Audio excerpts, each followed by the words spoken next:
ادارہ مرکز المعارف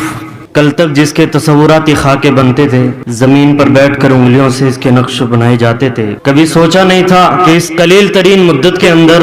بتوفیق الہی اتنا اچھا اور اتنا منظم ادارہ بن جائے گا۔ یہ صرف اللہ رب العزت کی توفیق تھی کہ اللہ رب العزت نے اس مقام پر پہنچایا۔ ادارہ مرکز المعارف اپنی سوچ و فکر کے اعتبار سے کوئی الگ ادارہ نہیں ہے یا کوئی الگ منہج کا ادارہ نہیں ہے، بلکہ یہ ادارہ حضرت نانوتوی رحمۃ اللہ علیہ اور حضرت مونگیری رحمۃ اللہ علیہ کی سوچ و فکر کا نچوڑ ہے، اسی نہج پر ہے، اسی فکر پر۔ حضرت نانوتوی رحمۃ اللہ علیہ نے اپنی حیات مبارکہ میں متعدد ادارے بشمول دارالعلوم دیوبند جب بنیاد ڈالی تھی، اس موقع پر ان اداروں کا طریقہ یہ تھا کہ اس کے اندر تمام فنون پڑھائے جاتے تھے، علمی استعداد ٹھوس ہو اس طرح کے نصاب کو شامل کیا گیا تھا، اور اس طرح نظام بنایا گیا کہ یہاں کے فضلاء کے اندر ایک ایسی تحریک پیدا ہو جو انہیں برانگیختہ کرے اور ان کے حوصلہ مند ہوں، جذبے والے ہوں، ایسا جو قوم و ملت کے لیے کچھ کر گزرنے کا جذبہ رکھتے ہوں، اپنی زندگیوں کو قوم و ملت کے لیے وقف کر دیں۔ اس طرح کے جذبات اس وقت کے فضلاء میں ہوتے تھے، اور اس وقت کے حالات اور مقتضیات کچھ اسی طرح کے تھے۔ اکابرین نے اس نہج کے ادارے اور اس طرح کے مدارس کا ایک جال بچھایا، لیکن وقت گزرتا رہا،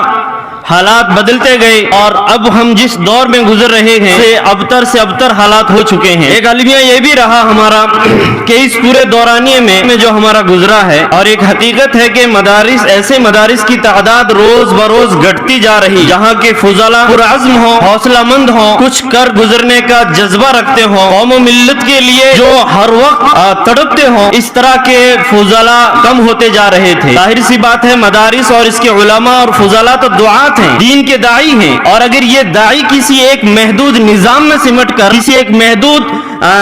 زبان میں سمٹ کر رہ جائیں گے، جو افراد آپ کی زبان نہیں جانتے ہیں، آپ ان تک دین کی دعوت کیسے پہنچائیں گے؟ اسی فکر کو لے کر کے حالات اس طرح کے ہیں کہ قوم کے ہر فرد، ہر طبقہ، ہر ڈپارٹمنٹ اور شعبے سے متعلق رکھنے والوں کے پاس دین کا پیغام لے کر پہنچیں گے، اور دین کا جو داعی اتنا عظیم کارنامہ انجام دیتا ہے کہ وہ کسی زبان، کسی علاقے کے ساتھ محدود نہیں ہوتا ہے۔ اس لیے اب ایسے نظاموں کی ضرورت ہے کہ ہم اپنی صفوں میں اتحاد کے ساتھ ایسے نظام لائیں کہ قوم کے ہر طبقے کی ہم رہنمائی اور نمائندگی کر سکیں۔